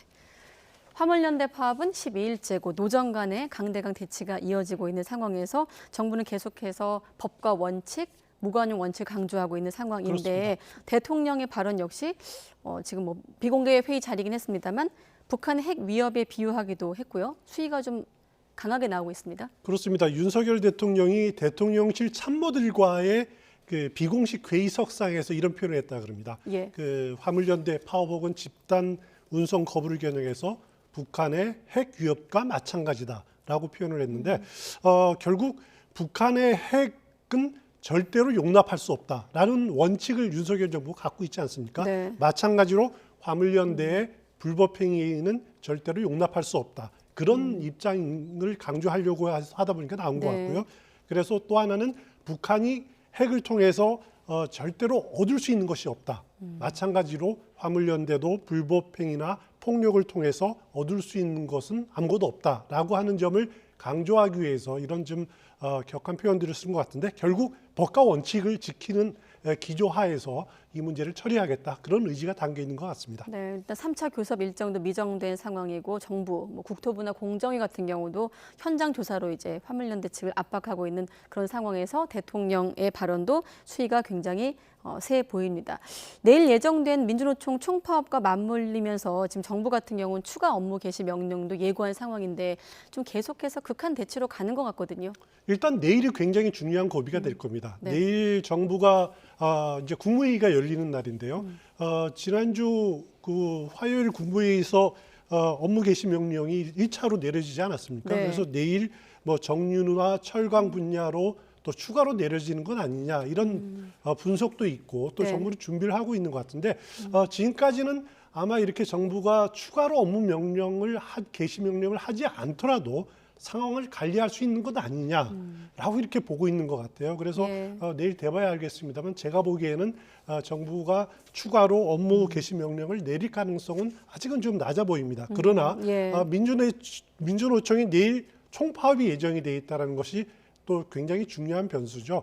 어떻게 보면 민주노총의 이번 동계투쟁이 내일이라는 타임을 맞춰서 이렇게 쭉 이어져 온 감이 있거든요. 네. 달리 말하면은 내일을 정점으로 해서 민주노총의 동계투쟁이 동투가 이렇게 어떻게 보면 하향 국면으로 접어들 이렇게 좀 잦아들 가능성이 있다는 거죠. 네네. 그럴 경우 민주노총의 그 파업의 동력 엔진이 식어질 경우 결국 남는 것은 화물연대밖에 없습니다.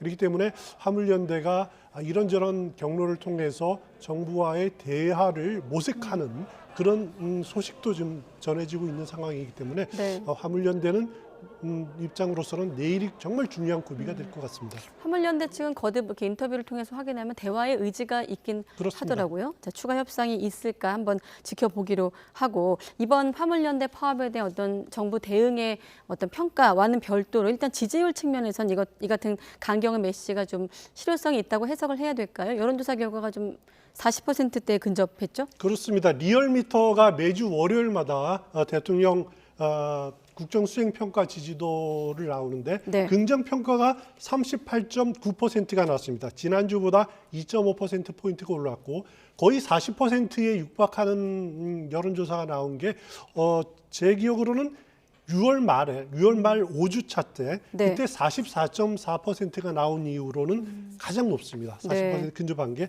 이것은 이제 주로 보수층 그리고 중도층이 지지한 것이 지지율 상승을 이끌었다라고 보여지고요. 네. 그것은 결국 경제 위기 상황에서 화물연대 파업에 대해 정부가 원론적인 입장을 견지했다라고 하는 것이 긍정 평가가 올라가는 모멘텀으로 작용했다 이렇게 네. 분석이 됩니다. 긍정평가 2.5%포인트, 부정평가는 1.9%가 9%포인트 내렸습니다. 내려갔습니다. 자, 이 부분도 대통령 지지율에 영향을 미쳤을까 궁금한데 문재인 정부 청와대 고인사 서훈 전 실장이 구속이 됐습니다. 전현 권력 간의 갈등이 증폭될 거란 관측 속에서 여야 공방도 치열한데요. 관련 발언들을 한번 모아봤습니다. 범죄 앞에 성역이 있을 수 없는 만큼 문 전 대통령에 대한 수사는 불가피합니다. 저는 결단코 그런 일은 없었어야 된다고 생각을 합니다. 정책이라는 건 100% 정답이 없지 않습니까? 정답을 찾아가는 과정인데요. 우리 공무원이 불태워지고 잦은 월북으로 더 씌워지며 몰아가는 동안 우리 국민을 위해 도대체 무엇을 하고 있었는지 의문은 풀리지 않았고 국민들은 그 답을 묻고 있습니다. 만약 서해에서 돌아가신 우리 국민의 목숨에 대해서 책임을 묻는다면 최근 이태원 참사로 인해서 158명의 꽃다운 청춘이 잃었지 않습니까? 그 책임을 누가 지고? 네, 지난주 이렇게 쭉 관련 대담을 진행해 보면 결국 이렇게 시각이 여야로 여권, 야권 엇갈리던데 어떻습니까? 그렇습니다. 검찰은 일단 서 전 실장을 최종 결정권자, 책임자로 규명하면서 구속영장을 발부했거든요. 네. 일단 그 핵심은 관심은 문재인 전 대통령으로까지 검찰 수사가 이루어질 것인가 네. 이 부분이 제일 관심일 것 같습니다. 그래서 국민의힘 경우에는 서해 공무원 피살 사건의 몸통은 문재인 전 대통령이 아니냐 네. 그리고 일부 정치인들은 문재인 전 대통령도 수사해야 된다라고 이렇게 촉구를 하지만은 검찰은 굉장히 신중한 것 같습니다. 왜냐하면은 문재인 전 대통령을 수사를 하려면은 문재인 대통령이 서훈 전 실장을 통해서 뭐라고 지시를 했는지 이런 부분들이 좀 밝혀져야 되는데 네. 그런 부분들을 지금까지 나온 것이 제대로 수사할 만큼 나온 것이 없습니다. 네. 감사원 감사 결과를 당시를 봐더라도 문재인 대통령이 9월 22일 첫날에 서면 보고 받았고 그 다음에 이틀에 걸쳐서 2번 대면 보고를 받았다라고 되어 있지만은 마땅히 감사원도 문재인 대통령의 그 지시 사항에 문제가 될 만한 사항을 발견하지 못했거든요. 네. 그리고 서훈저실장 경우에는 아예 첩보 삭제, 그거 내가 하지 않았다라고 혐의 자체를 부인하고 있는 입장 아닙니까? 네. 그렇기 때문에 검찰로서는 무턱대고 문재인 대통령까지 수사 범위를 넓히기에는 저는 굉장히 지금 어려운 상황이다. 개인적으로 그렇게 지금까지는 보고 있습니다. 네, 보복 수사다라는 측면과 또 합법적이다라는 어떤 여야 시각이 엇갈리는 상황인데 일단 저는 이낙연 전 대표의 발언도 좀 눈에 띄더라고요. 그렇습니다. 네. 이낙연 전 대표도 미국에 있으면서 지금 우리 대북 문재인 정부의 한반도 평화 프로세스를 뒤집고 네. 지우는 현 정부의 난폭한 처사라고 이렇게 굉장히 강하게 비판을 했습니다. 그리고 예. 서훈 전 원장은 굉장한 정보 그리고 전략 자산이다 이렇게 구속을 해서 되겠느냐라고 이낙연 전 대표도 이렇게 비난을 했습니다. 예. 지난 시간에 추 의원님과 대통령의 이른바 관저 정치에 대해서 평가를 했었는데 또 한 가지 지난달 30일에 김기현 의원과 비공개 만찬 회동을 한 것으로 보도가 됐습니다. 배석자가 없는 독대였다 그러면서 이제 여러 가지 해석을 낳고 있는데 아무래도 최근 여당 내 화두인 전당대회 얘기 나누지 않았을까 이렇게 관측이 나오고 있거든요. 그렇습니다. 네. 배석자가 없는 둘만의 독대이기 때문에 무슨 이야기가 오갔는지는 김기현 의원이 명확하게 밝히지 않는 이상은 알릴 수가 없습니다만 네. 그래도 추측건대 전당대회 이야기를 많이 하지 않았겠느냐. 당연히 3시간이란 긴 시간 동안에 그러지 않았을까라는 생각이 드는데 예. 김기현 의원으로서는 아무래도 여론조사상 차기 당대표를 노리고 있지만 지지율이 낮지 않습니까? 네. 그렇기 때문에 윤심, 이른바 윤심 그리고 친윤을 등에 업어야 된다. 그렇기 때문에 이런 만남 자체가 본인에게는 굉장히 힘이 될 겁니다. 하지만 윤석열 대통령 입장에서는 벌써부터 김기현 의원을 밀어준다라는 이미지를 주면은 좋을 것 없거든요. 네. 그렇기 때문에 제가 보기에는 앞으로 일정은 잘 모르겠습니다만은 안철수 의원이라든가 네. 다른 사람들 정치인들도 상당히 이제 다양하게 만나서 나름대로 세력 균형을 이루지 않겠느냐. 그것도 당무에 대통령이 개입한다라고 하는 비판을 안 듣는 범위 내에서 계속 여당 정치인을 중심으로 만남을 이어가지 않을까라는 생각이 듭니다. 네, 최근에 관저 만찬한 어떤 일정을 저희가 한번 정리해 봤는데 윤핵관, 이른바 윤핵관 4인방의 부부 동반 만찬이 있었고 비대위 지도부 만찬이 있었고 또 전해드린 대로 김기현 의원과 독대한 것이다. 이렇게 독대했을 것이다 이렇게 보도와 관련해서 또 주호영 원내대표의 만남도 지금 보도가 되고 있거든요. 그렇습니다. 특히나 주호영 원내대표가 지난 주말 대구에서 의미심장한 발언을 하기도 했고요. 네. 그렇습니다. 주호영 원내대표가 윤석열 대통령을 만난 것이 11월 30일 수요일이다. 네. 그러니까 김기현 의원이 만나고 난 다음에 이어서 만났다라고 이렇게 돼 있는데 공교롭게도 주호영 의원이 윤석열 대통령을 만나고 며칠 뒤에 대구에서 한 발언이 문제가 됐습니다. 지금 차기 당 대표를 위한 조건을 네. 한 3가지 정도로 언급했는데 네. 수도권에서 대처가 될 수 있는 그런 대표가 돼야 된다. 또 MZ세대에게 인기가 있는 대표가 돼야 된다. 그리고 공천에 휘둘리지 않는 대표가 돼야 된다. 라고 이렇게 3가지 조건을 하면서 네. 지금 거론되고 있는 황교안, 김기현, 윤상현, 조경태 의원 등등은 성에 차지 않는다. 이런 표현을 했습니다. 그러니까 이제 해당 정치인들이 발끈하니까 네. 내가 성에 차지 않는다라는 것이 아니라 당원들이 성에 차지 않는다라고 네. 이렇게 표현을 하기로 했습니다면은 나름대로 주호영 의원이 왜 이런 표현을 했는지 또 윤석열 대통령을 만난 직후에 이런 표현을 해서 윤심이 담겨 있는 것 아니냐라고 하는 그런 관측도 나오고 있는 상황입니다. 네, 그러니까 얼마나 기자들이 질문이 많았겠습니까? 그러니까 그 윤심엔 한동훈 장관이 있는 것 아니냐 여러 가지 지금 해설이 나오고 있는 상황에서 주 원내대표가 직접 설명하기도 했거든요. 잠깐 또 목소리 들어보시죠. 현재 많은 어려움을 겪고 있는 MZ세대에게 호응을 받을 수 있고 공천 관리를 민심에 맞게 합리적이고 안정적으로 할 수 있는 분. 저는 특정인을 염두에 두고 그런 말씀을 한 것이 아니고 네, 일반론을 말한 거지 특정인 염두에 둔 게 아니라고 하지만 결국 이 발언 나가고 저마다 이게 나야 이럴 수도 있을 것 같고요. 그렇습니다. 네. 일단 당장 기분 나쁜 분들이 이제 김기현 의원 경우 바로 같은 날 윤석열 대통령을 만났는데 어떻게 보면 울산 아닙니까 지역구가. 네. 그래서 그 지난 총선을 쭉 들여다보더라도 수도권 당대표를 내세워야 한다는 거 그거 동의 못한다 이렇게 반발을 했습니다. 그리고 조경태 의원 부산 출신 아닙니까? 네. 그러니까 편가르기 하는 느낌 주는 거 적절하지 않다라고 반발하고 있습니다. 반면 안철수 의원 경우에는 변화를 상징할 수 있는 사람 그리고 수도권과 중도와 젊은 세대를 지지를 받을 수 있는 사람이 이 당의 얼굴이 돼야 된다. 이제 자신 네. 느낌을 이렇게 띄우는 거죠. 네. 윤상현 의원도 인천 출신 아닙니까? 그러니까 전적으로 동의를 한다. 수도권 민심을 아는 대표가 나와야 된다라고 영남이냐 수도권이냐에 따라서 서로 상반된 입장을 보이고 있습니다. 네, 일단 언론 보도를 좀 토대로 요약해 보면 2월 말 3월 초 개최론이 확산되고 있는 상황인데 방금 보신 그 갑론 을박과 실제로 좀 어떻게 결과가 나올지 한번 나중에 비교해서 보는 것도 흥미로울 것 같습니다. 자, 그리고 오늘로 새 지도부 100일을 맞은 민주당 이야기로 넘어가겠습니다. 이재명 민주당 대표, 통상 당 대표들이 열어왔던 100일 기념 기자간담회를 열지 않았고 최고의 모두 발언으로 이 발언을 가름했습니다. 어떤 얘기를 어떻게 했을까요? 지난 100일 동안 민주당은 국민과 당원들의 간절한 여망을 받들기 위해서 민생과 민주 투어 트랙을 중심으로 변화의 씨앗을 뿌려왔습니다.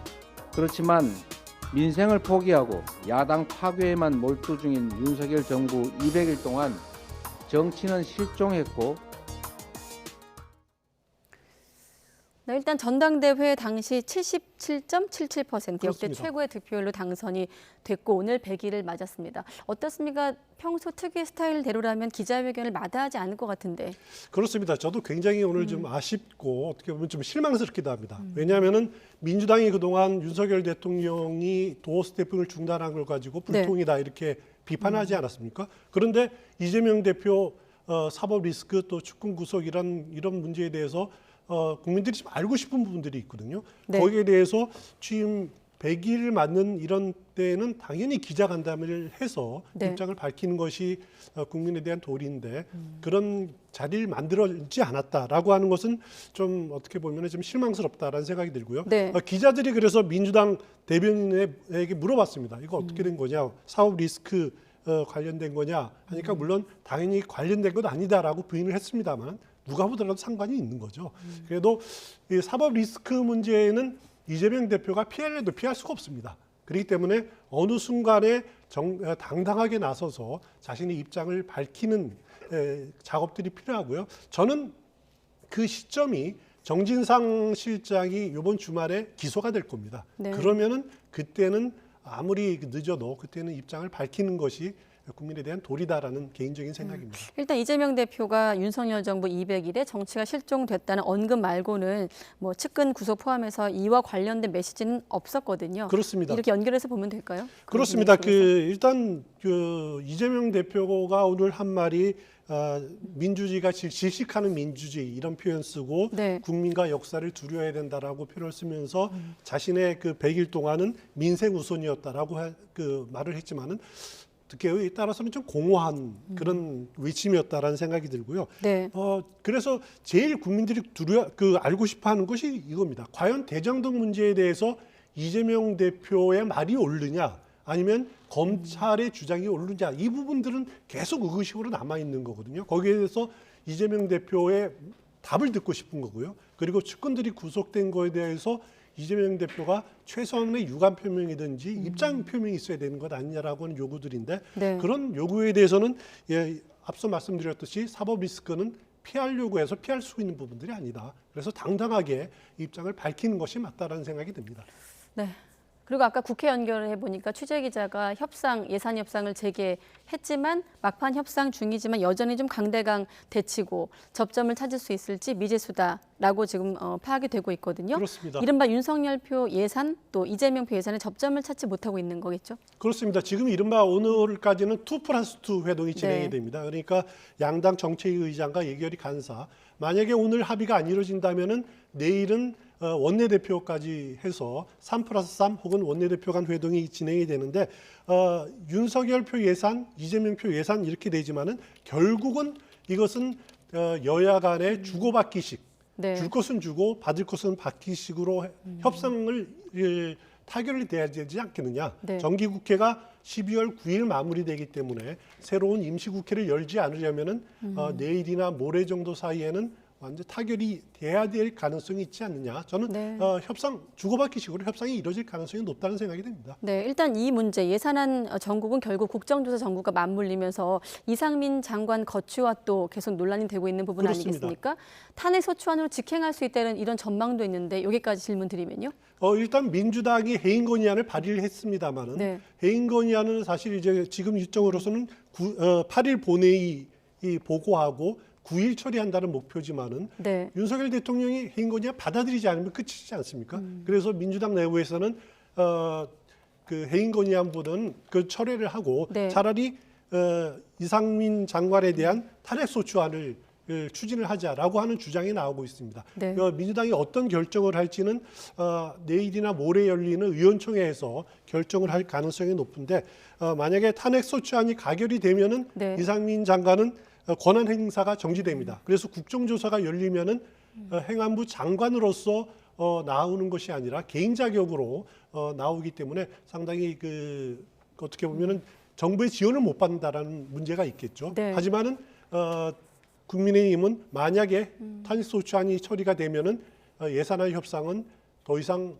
없다. 그러니까 네. 정기국회는 파행이다라고 이렇게 지금 마지노선을 치고 있는 상황입니다. 네, 알겠습니다. 추은호 해설위원과 전국 현안 짚어봤습니다. 고맙습니다.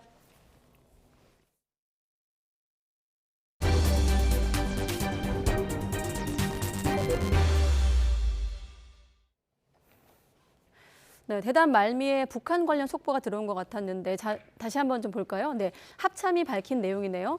북한이 동서해상에 포병 사격을 했고 9.19 군사합의 위반이다라는 북한 도발 관련 속보가 들어왔습니다. 최근 윤석열 정부 출범 이후 좀 도발 수위를 여러 갈래로 좀 끌어올렸던 북한이 한동안 한 2주 정도 도발을 좀 잠잠했다 이런 보도가 있었는데 추가 도발 속보가 들어왔습니다. 동해상 또 서해상으로 포병 사격을 했다는 속보가 들어왔고 이를 9.19 군사합의 위반이라고 합참이 설명했습니다. 추가 속보는 좀 더 정리된 내용으로 다시 한번 알려드리겠습니다. 네, 부쩍 오른 물가로 양 많고 저렴한 대용량 생필품을 찾는 소비자가 늘고 있습니다. 꼭 필요한 물건에도 돈을 아끼는 불황형 소비 경향이 확산하고 있다는 건데 어려운 이웃들을 위한 기부는 크게 줄면서 취약계층은 더욱더 추운 겨울을 맞이하고 있습니다. 이 소식은 김다현 기자가 취재했습니다.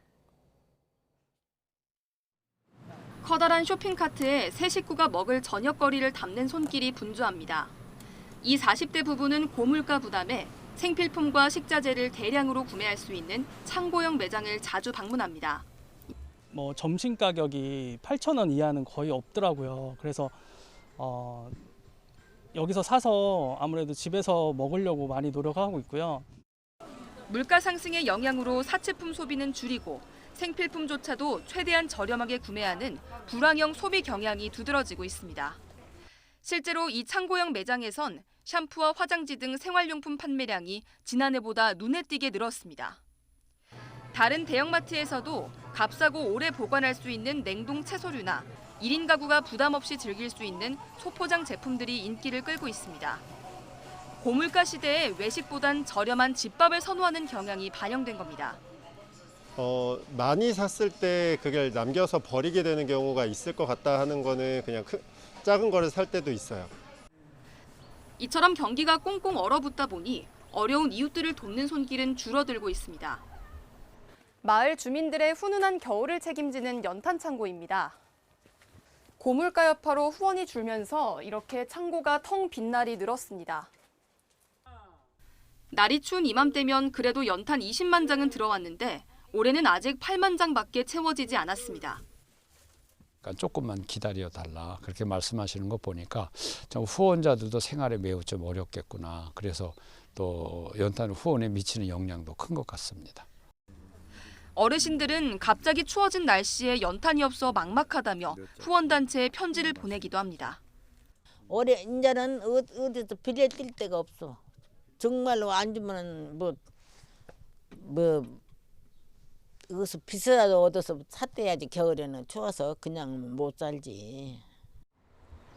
갑작스럽게 추워진 날씨에 꽁꽁 얼어버린 소비 심리까지 안팎으로 추운 계절을 견뎌야 하는 이웃들의 마음도 무겁게 가라앉고 있습니다. YTN 김다현입니다. 오늘 새벽 4시쯤 서울 상계동 한 아파트에서 불이 나 30분 만에 꺼졌습니다.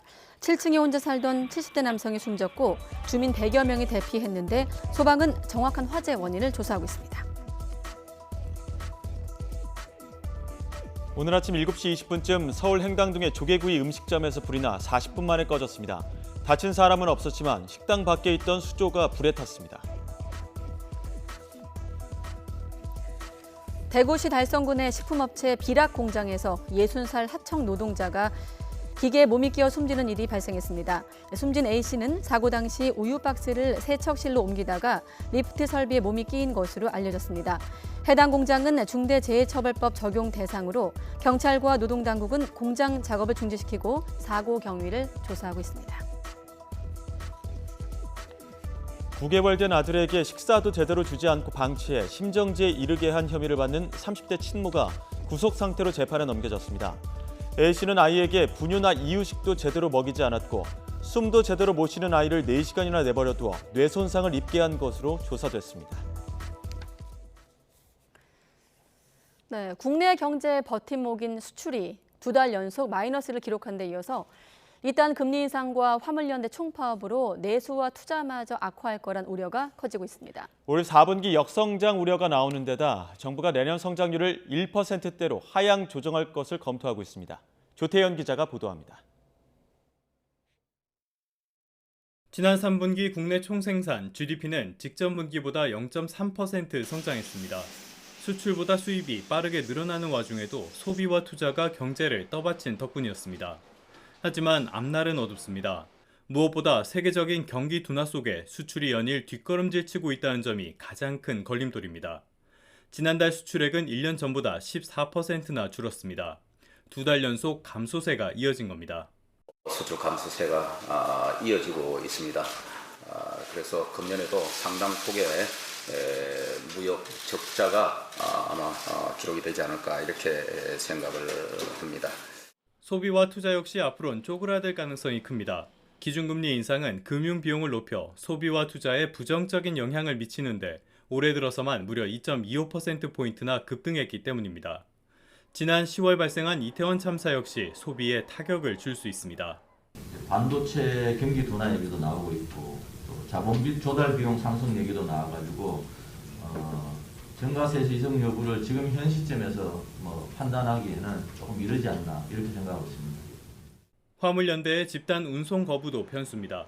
산업의 혈관과 같은 역할을 하는 물류에 차질이 생기면 경기에 치명타이기 때문입니다. 우리 그 항만에 수출 화물이 반출입되는 것들이 급속하게 감소하고 있습니다.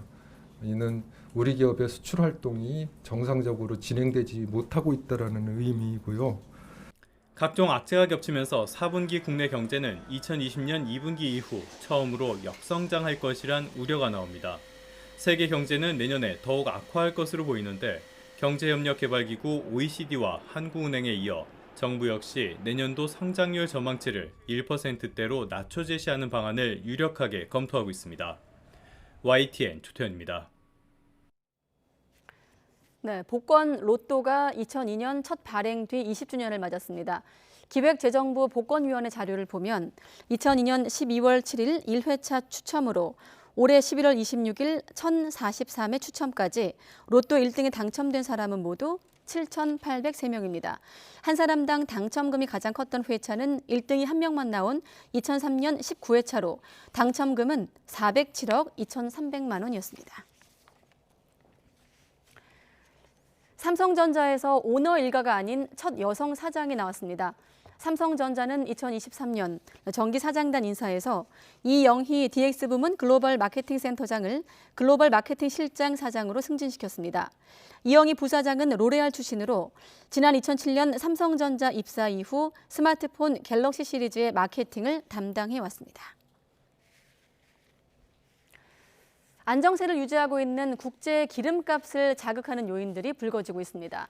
러시아가 서방의 가격 상한제를 수용할 수 없다는 뜻을 밝힌 데 이어서 산유국들은 감산 결정을 다시 한번 확인했습니다. 류재복 기자의 보도입니다. 1배럴 70달러인 러시아산 원유값을 60달러로 묶자는 게 가격 상한제 골자입니다. 러시아가 이 가격 위로 올려받으면 해상 보험이나 운송 등을 금지하기로 했습니다. 유럽 연합에 이어 서방 7개국, 호주까지 동참을 선언했습니다. If they put the kibosh on ensuring boats that are trading in oil above that price, then that's going to hurt the Russians. So that's how they're hoping to control this. 러시아는 이를 수용하지 않았습니다. 생산량을 줄이더라도 상한제를 적용하는 나라에는 석유를 팔지 않겠다고 밝혔습니다. 국제 정유사나 보험업계 대신 제재 대상국인 이란, 베네수엘라 등과 거래하는 이른바 그림자 선단을 꾸렸다는 소식도 들립니다. 중동 산유국 협의체인 석유 수출국 기구 플러스는 내년 말까지 하루 200만 배럴 감산 정책을 유지하기로 했습니다. 현재 공급량인 하루 4,185만 배럴을 늘리지 않겠다는 것입니다. 미국과 유럽연합은 인플레이션에 기름을 붓는 격이라며 비판했습니다. 현재 국제 기름값은 지난 6월보다 33%가량 내린 수준이지만 가격 상한제와 감산 유지가 어떤 영향을 미칠지 주목됩니다.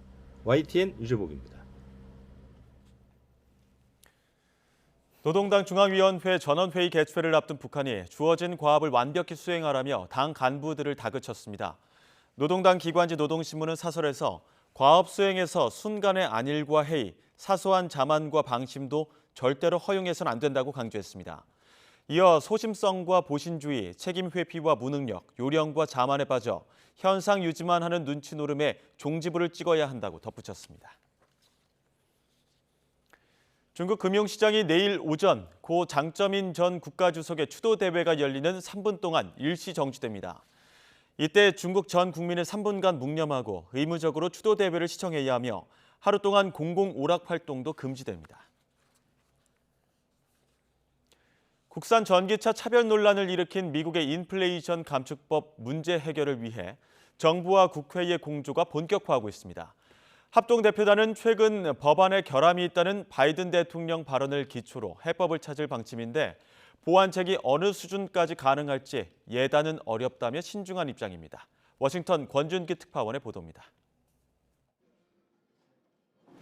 워싱턴 공항에 도착한 정부 국회 합동대표단은 미국 상하원 의원과 정부 관계자들을 만나 인플레이션 감축법의 차별적 요소를 해결하기 위한 방안을 찾겠다고 밝혔습니다. 북미산 전기차에만 보조금 혜택을 주는 조항이 집중 논의 대상입니다. 특히 최근 마크롱 프랑스 대통령과 정상회담 직후 법안에 결함이 있다고 인정한 바이든 대통령 발언이 나온 만큼 논의의 진전을 기대했습니다. 처음으로 이 IRA법에 대해서 일부 조정과 그 변화에 필요한 결함이 있다라는 얘기가 있었기 때문에 미 의회 지도자들과 관련 담당 의원들하고 만나서 다 폭넓게 논의해 볼 생각입니다. 보조금을 북미산 전기차에만 적용하는 건 자유무역 원칙에 위배된다는 점을 강조하면서 이미 상하원에 제출된 보조금 적용 유예 개정안 등을 서둘러 통과시키도록 압박을 가할 계획입니다. 네임드 섹션인데 그런데 지금 12월 달에 이 상하원이 꼭 통과시켜야 할 법, 머스트 패스 빌 같은 것에 대한 일정한 합의가 있다고 생각합니다. 안덕근 통상교섭본부장은 미 재무부가 마련 중인 시행령을 통해 우리 기업 피해를 최소화할 수 있도록 백악관과 최종 협의하겠다고 밝혔습니다. 다만 법안에 결함이 있다는 바이든 대통령 발언에도 불구하고 어디까지 보완책을 마련할 수 있을지 예단하긴 힘들다고 말했습니다. 법안을 개정을 못하더라도 행정부 차원에서 할 수 있는 그 여지가 어디까지가 될 수 있을지는 사실은 우리가 예단할 수 있는 부분은 아니기 때문에. 안 본부장은 전기차 차별 문제와 관련해 강력히 문제를 제기하고 있는 유럽연합과도 함께 대응하기로 합의했다며 향후 공조를 강화할 뜻을 밝혔습니다. 워싱턴에서 YTN 권윤기입니다.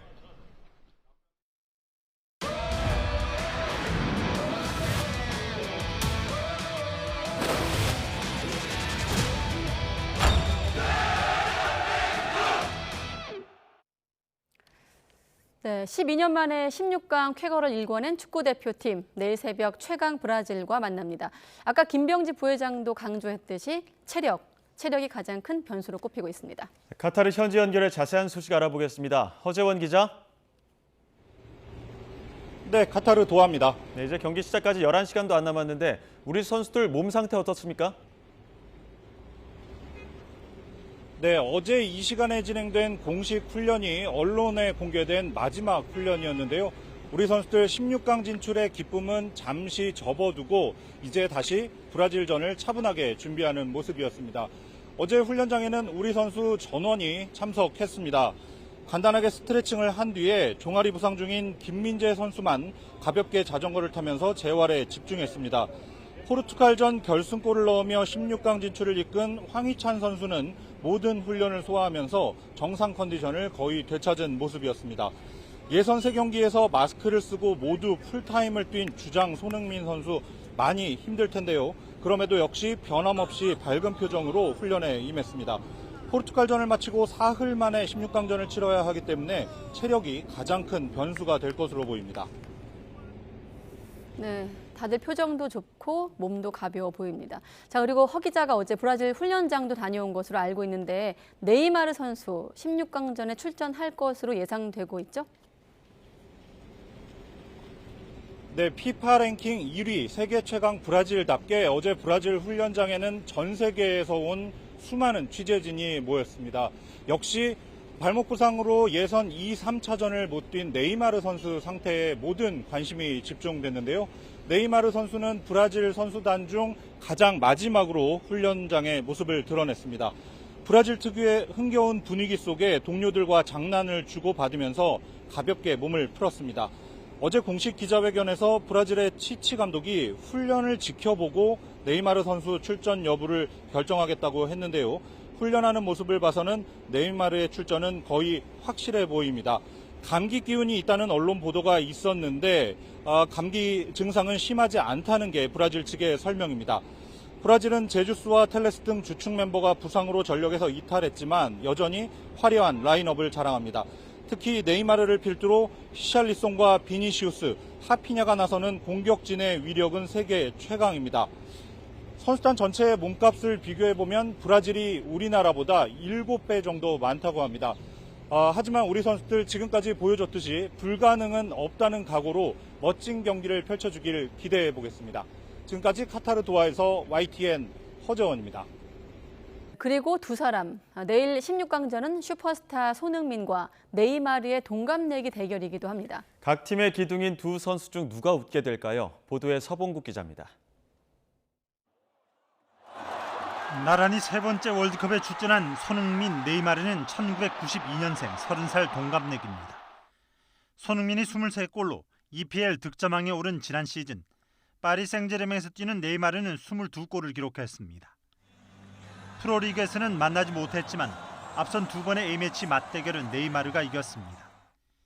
2013년 평가전 때 한 골을 넣었고 교체 투입된 손흥민은 공격 포인트를 올리지 못했습니다.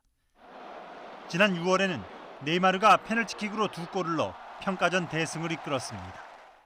경기 뒤 두 선수는 다정하게 서로의 유니폼을 교환했습니다. 자유시간을 마음껏 즐긴 모습도 화제였습니다. 네이마르는 히샬리송 등과 엔 서울타워, 에버랜드를 찾아 즐거운 시간을 보냈고 네이마르